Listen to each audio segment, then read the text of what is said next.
I'm Yang Ren with the Dialogue. Today focusing on urbanization, which Chinese Vice Premier Li Keqiang calls the driver of China's sustainable development in the next decade. Li has promised to cooperate with the World Bank in navigating this most dynamic economy towards an 8% GDP growth rate 20 years from now. But can China work out of the middle income trap through 40 trillion yuan worth of investment in the most ambitious process of urbanization in history?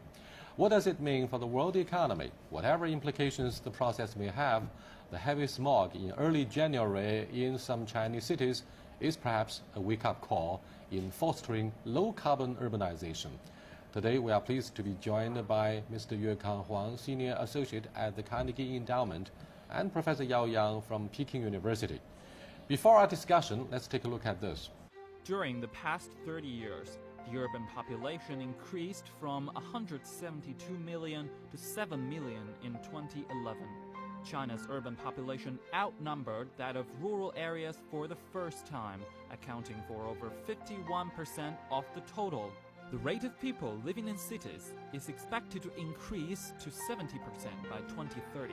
According to a recent report by Shanghai Securities, an increase of a single percentage point of urbanization would bring about more than 7 trillion yuan of domestic consumption. To boost domestic consumption and improve people's well-being, Vice Premier Li Keqiang said China's biggest potential for development in the coming decades lies in the process of urbanization. Urbanization should highlight efforts to urbanize people, namely integrating farmers into towns instead of just willfully building towns. Welcome to Dialogue, gentlemen. Thank you. Urbanization sounds like a big basket. You can put everything into it. Do you think you have a clear definition about urbanization in the Chinese case here? Well, technically, people think urbanization is just a question of how many people live in cities, as defined as how many people live in rural areas. But that's not a very, very useful definition. I think the big challenge in China is that you have 1.3 billion people, 4 times as many people as the United States, but you have much less arable land. And so the real question is that the concentration of people in China will have to be much greater than it is in the West. And for that concentration to occur, they have to be grouped into cities and bigger cities. So the real debate is, should these cities be big cities? Can they be small cities? Can they be medium-sized cities? And how are they managed and linked? What do you think of the broad implications of urbanization? Do you think that's a pretty slippery word to characterize what's going to happen after all in the next decade? Well, I think the definition is quite clear. It's going to involve more people moving into the city and also more migrant people staying in the city. I think the message sent by the government is very clear that we are going to allow more people to settle down in the cities, or what I should call urban areas. Like the economist said, we have to increase the density of the population. We lack of arable land. Why did Vice Premier Li Keqiang said to the newly appointed president of the World Bank, Mr. Kim, that medical care, education, public services, all that kind of stuff should be the indispensable components of what he called urbanization? I think there is a risk, actually a danger, that you see urbanization only as buildings or only as roads. And actually, that's of course been a driver of much of the growth of China in the past, infrastructure. But urbanization in the future, if it's to be done well, has a lot to do with whether these cities are well managed, whether they are livable, whether people have good health, whether the environment is going to be a lot better than it is today, whether services are of higher quality, whether people can get to the work quickly. And this is not just a question of building, it's a question of the management. People are talking about margins for the second-tier cities to be turned into mega cities, accommodating more of the 1.3 billion people in China. Professor Yao, what do you think of this idea of urban expansion physically? Well, I don't think that we are going to accommodate so many urban people in small cities.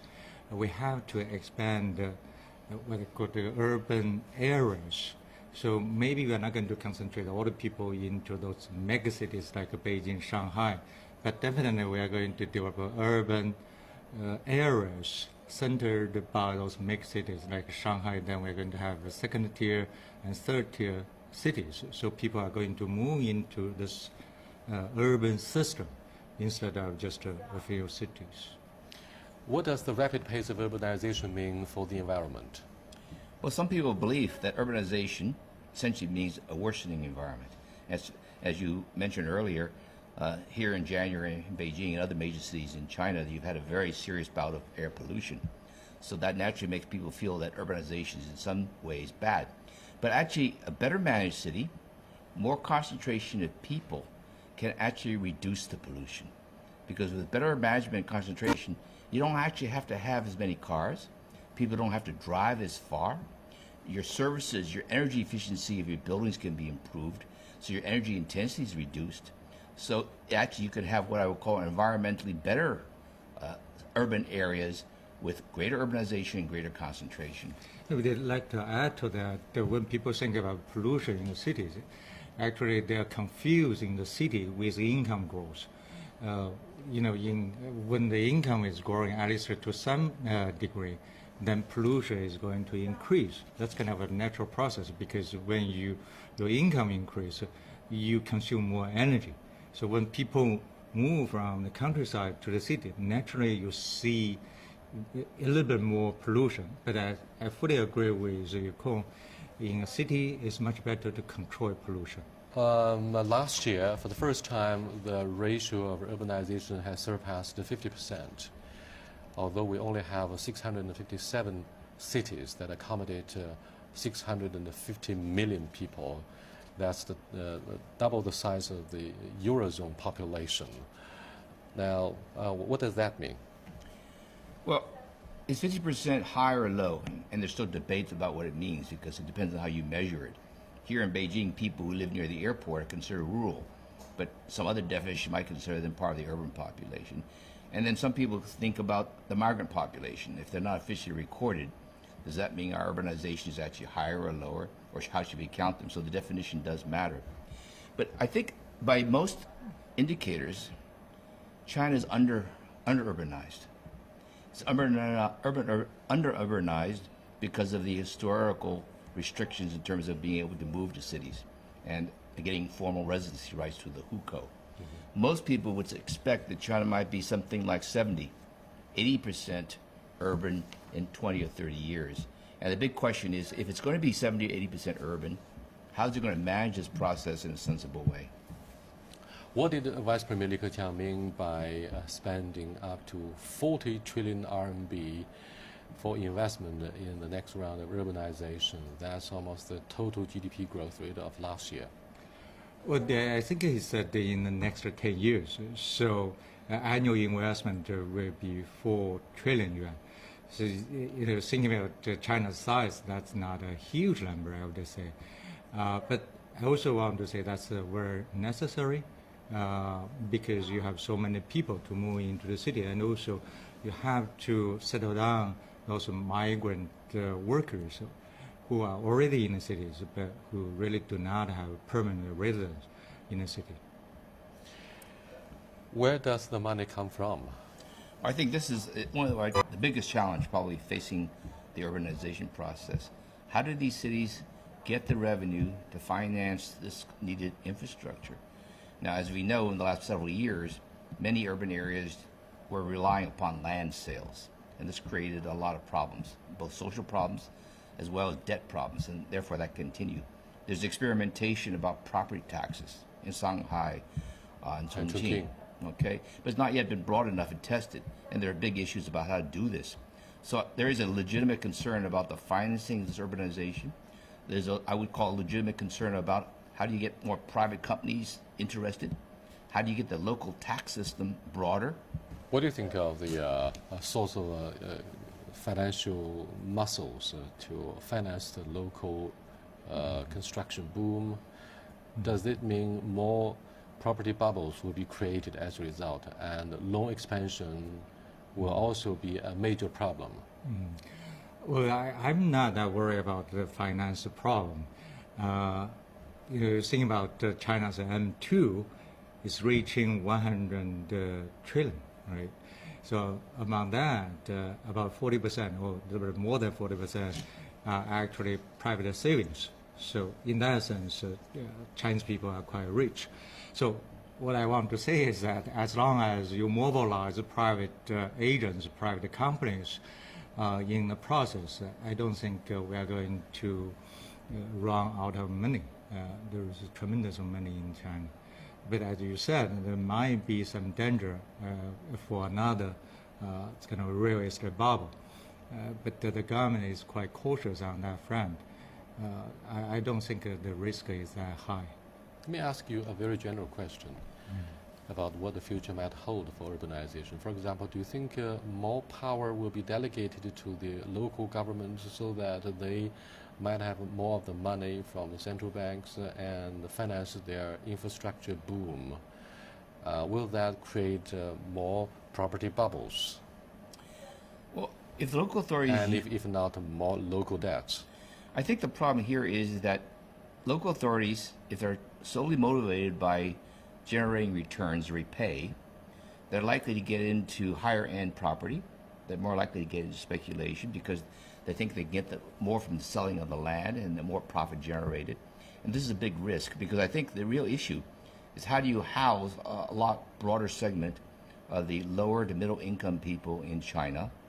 And that's where I think the problem is. Now, as Professor Yao Yang said, there's very large household savings in this country, unlike some other countries. Nevertheless, the prices and the down payment requirements and the financing is a bit tricky. You take a country like Singapore, where the city prices of housing is very, very expensive. About half the people in Singapore live in government, what we call government-supported or sponsored housing, but it's not actually subsidized. Because what the Singapore government does, it uses the pension funds of people who are saving as a help toward contributing to the down payment. Then it makes the building more affordable by making the land more readily available. And then it basically charges the people what I would call a financially sustainable rate. I think this is something that China needs to look at. Well, I think in China we should not encourage ownership of apartments or houses. We cannot afford that, especially for young people. We have to make that clear. And that sounds unpopular, but that's the reality. What the government should do is to build more rental homes and rent out those homes to those people newly arrived in the city. Right? That's going to put downward pressure on the real estate prices. And if the government continue to build homes that are going to be sold to people, I don't think we can avoid the so-called real estate bubbles. Why do you think both Vice Premier Li Keqiang and former Vice President of the World Bank, Mr. Lin Yifu, said confidently that China will be able to maintain an average GDP growth rate of 8% for the next 2 decades? For Professor Lin Yifu, he was quoted as saying that, as you also mentioned earlier, China still has a lot of domestic saving rates, and urbanization will continue. Both will enable China to enjoy a comfortable 8% GDP growth rate. But what are the other points you want to cite to illustrate the legitimacy of their argument? I think there are 2 critical factors which will determine whether China can grow at what I would call a sustainable 8%. And no one believes that China should or needs to grow at 10. We're really talking about 8. And the answer to that is you have to generate both demand, and I think consumption demand needs to grow. Urbanization encourages more consumption. It encourages the development of the service sector. Consumption has been, in fact, growing by 8.5% over the last decade. So you're really not trying to get it higher. You're just trying to make sure it continues, and it should continue even if the overall GDP rate goes down. Now, on the other hand, you need to make the economy more productive.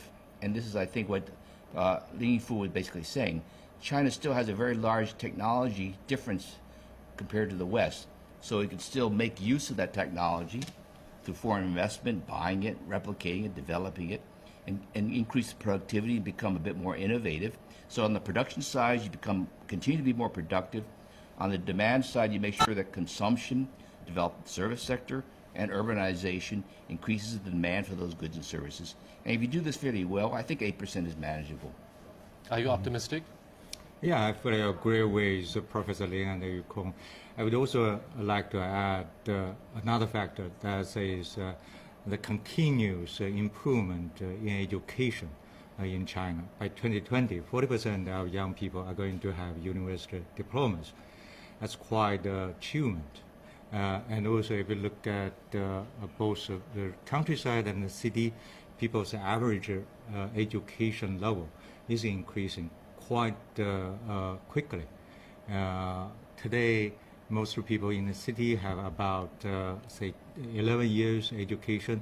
I think 10 years after, we're going to reach maybe average 13 or 14 years. And in the countryside, we're going to reach 11 years. Well, gentlemen, we have to leave you there for the moment. You are watching Dialogue with Mr. Yuekang Huang, Senior Associate with the Carnegie Endowment for International Peace, and Professor Yao Yang from Peking University. We'll be back after the short break. Welcome back. Let's take a closer look at what the floating population means. Let's look at the U.S. in the first place. Now, 1 century ago, in 1912, rural population accounted for 72% of the total in the U.S. Now, it's only 16%. Here in China, for the very first time, as I said earlier in the first part of our interview, China's urbanization ratio surpassed 50%. However, some experts of demographics pointed out that there are some bubbles in, the statistics. For example, millions of migrant workers fail to get hukou, fail to be registered as the what we call the formal dweller of urban areas. Do you think abolition of the household registration system should be the first and foremost step in the correct direction before urbanization could gather momentum and dynamics? Well, hukou reform is not going to solve the problem or solve every problem, but it's part of the solution. You want people to be able to move to where the jobs are. You also have what I would call an interesting phenomenon today, that many more jobs are actually trying to move where the people are. That is, moving from the coast areas inland, because there's still large numbers of people in the interior whose salary demands are lower.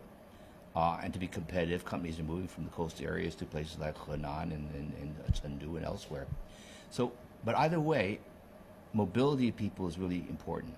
And I think that the hukou reform is part of that process. It's served China very well in the past, but I think in terms of what I call modernizing China, more flexibility is clearly needed. 1 century and a half ago, Great Britain was the first to reach the point of over 50% urbanization. Citing the UK and the US as two examples for China's next round of urbanization, Professor Yao Yang, what inspirations or lessons can we draw from the two industrial powers? Well, in a sense, in Great Britain and the United States, urbanization was kind of a natural process. So it was accompanied by a lot of what we call the vices of urbanization. To some extent, China has avoided that kind of urban disease. We can call this kind of orderly urbanization in China. Excuse me, let me break in.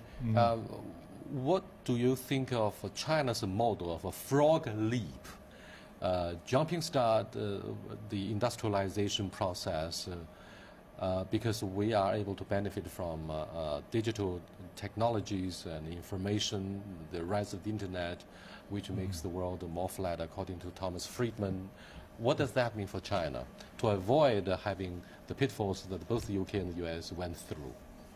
I think that can mean a lot, especially for young people. Is it a blessing or curse for China to avoid the pitfalls? Because pitfalls could be valuable assets. Well, I think that's a blessing that requires China to move up the value chain much quicker than US or UK did a century ago. I mean, today's world is totally different, right?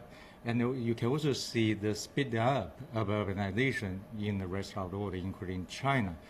And this information age will, I think, lift more people quickly in the services sector and the high value added sector. So that's definitely a blessing.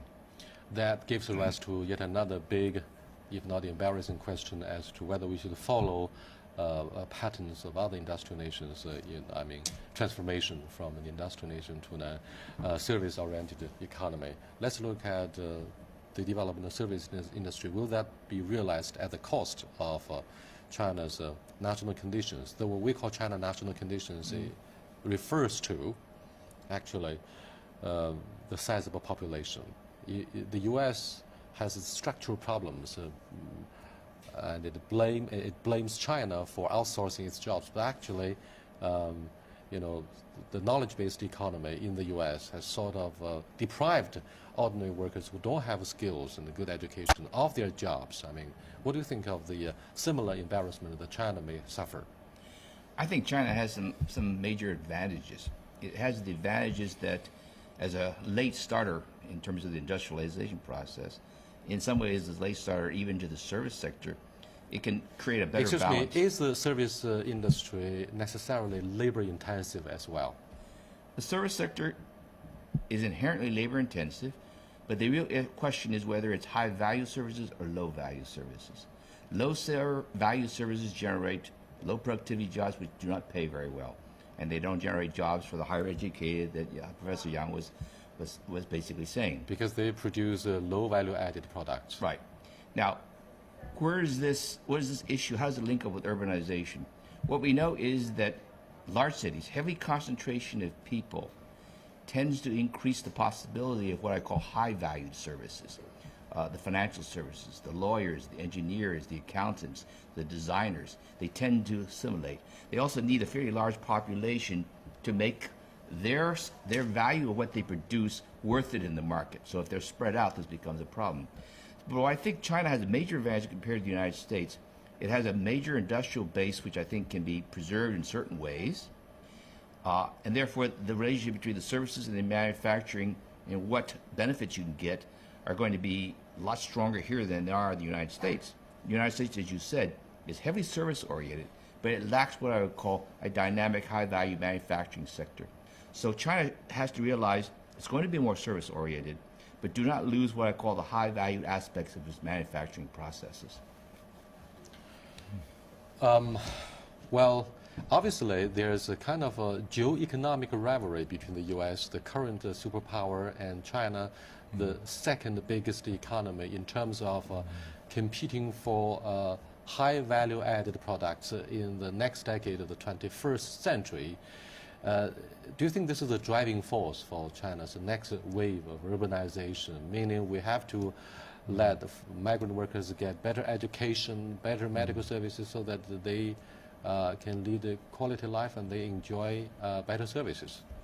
Well, first of all, I don't think China and the U.S. are strategic rivalry in that sense, because China lags the United States by 3 or 4 decades, right? So we are latecomers. There are a lot of complementarities between China and the United States. So I don't think on the technological side we are rivals. But coming back to your question about the education for those migrant workers, definitely we should increase education supply to those workers. I mean, look at this 160 million migrant workers. Their education level is very, very low, less than 9 years, most of them, right? So, and they're not going to go back to schools.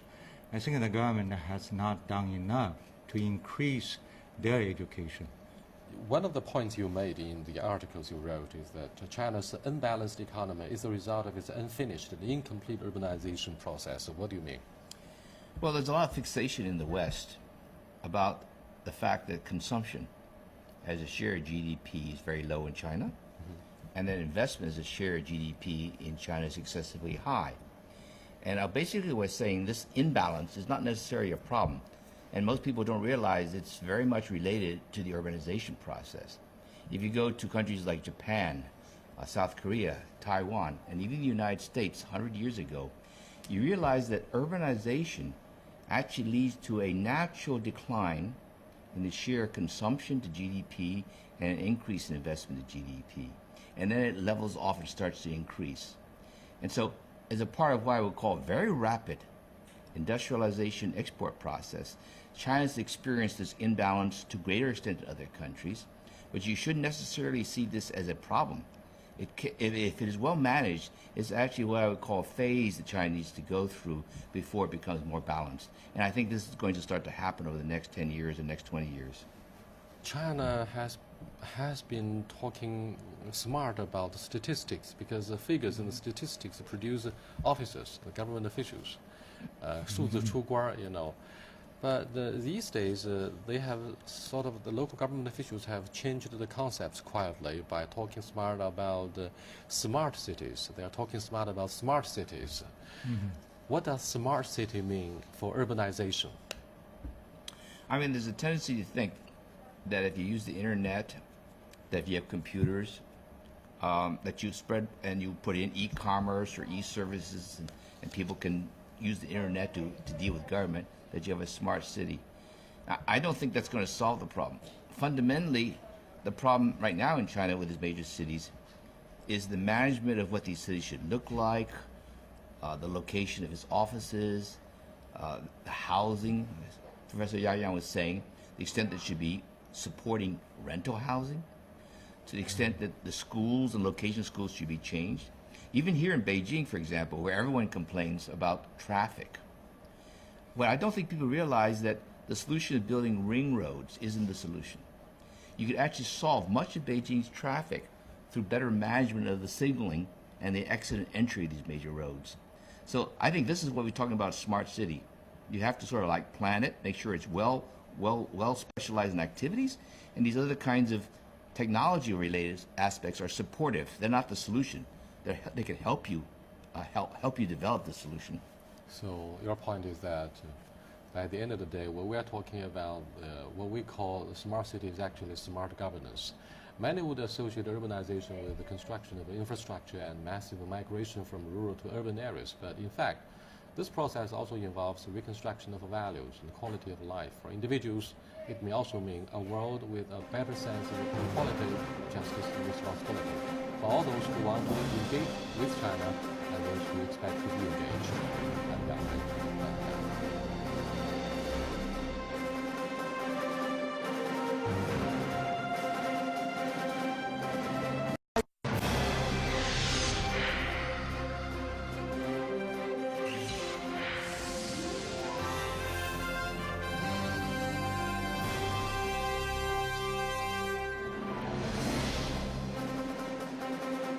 I'm Yang Wei with the Dialogue. Today focusing on urbanization, which Chinese Vice Premier Li Keqiang calls the driver of China's sustainable development in the next decade. Li has promised to cooperate with the World Bank in navigating this most dynamic economy towards an 8% GDP growth rate 20 years from now. But can China work out of the middle income trap through 40 trillion yuan worth of investment in the most ambitious process of urbanization in history? What does it mean for the world economy? Whatever implications the process may have, the heavy smog in early January in some Chinese cities is perhaps a wake-up call in fostering low-carbon urbanization. Today, we are pleased to be joined by Mr. Yuekang Huang, Senior Associate at the Carnegie Endowment, and Professor Yao Yang from Peking University. Before our discussion, let's take a look at this. During the past 30 years, the urban population increased from 172 million to 7 million in 2011. China's urban population outnumbered that of rural areas for the first time, accounting for over 51% of the total. The rate of people living in cities is expected to increase to 70% by 2030.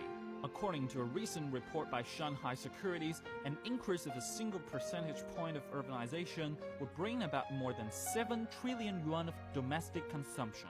To boost domestic consumption and improve people's well-being, Vice Premier Li Keqiang said China's biggest potential for development in the coming decades lies in the process of urbanization. Urbanization should highlight efforts to urbanize people, namely integrating farmers into towns instead of just willfully building towns. Welcome to Dialogue, gentlemen. Thank you. Urbanization sounds like a big basket. You can put everything. To be a lot better than it is today, where the services are of higher quality, whether people can get to the work quickly. And this is not just a question of building, it's a question of the management. People are talking about the margins for the second-tier cities to be turned into mega cities, accommodating more of the 1.3 billion people in China. Professor Yao, what do you think of this idea of urban expansion physically? Well, I don't think that we are going to accommodate so many urban people in small cities. We have to expand what we call the urban areas. So maybe we are not going to concentrate all the people into those mega cities like Beijing, Shanghai, but definitely we are going to develop urban areas centered by those mega cities like Shanghai. Then we're going to have second tier and third tier cities. So people are going to move into this urban system instead of just a few cities. Into it. Do you think you have a clear definition about urbanization in the Chinese case here? Well, technically, people think urbanization is just a question of how many people live in cities, as defined as how many people live in rural areas. But that's not a very, very useful definition. I think the big challenge in China is that you have 1.3 billion people, 4 times as many people as the United States, but you have much less arable land. And so the real question is that the concentration of people in China will have to be much greater than it is in the West. And for that concentration to occur, they have to be grouped into cities and bigger cities. So the real debate is, should these cities be big cities? Can they be small cities? Can they be medium-sized cities? And how are they managed and linked? What do you think of the broad implications of urbanization? Do you think that's a pretty slippery word to characterize what's going to happen after all in the next decade? Well, I think the definition is quite clear. It's going to involve more people moving into the city and also more migrant people staying in the city. I think the message sent by the government is very clear that we are going to allow more people to settle down in the cities, or what I should call urban areas. Like the economist just said, we have to increase the density of the population. We lack of arable land. Why did Vice Premier Li Keqiang said to the newly appointed president of the World Bank, Mr. Kim, that medical care, education, public services, all that kind of stuff should be the indispensable components of what he called urbanization? I think there is a risk, actually a danger, that you see urbanization only as buildings or only as roads. And actually, that's of course been a driver of much of the growth of China in the past, infrastructure. But urbanization in the future, if it's to be done well, has a lot to do with whether these cities are well managed, whether they are livable, whether people have good health, whether the environment is going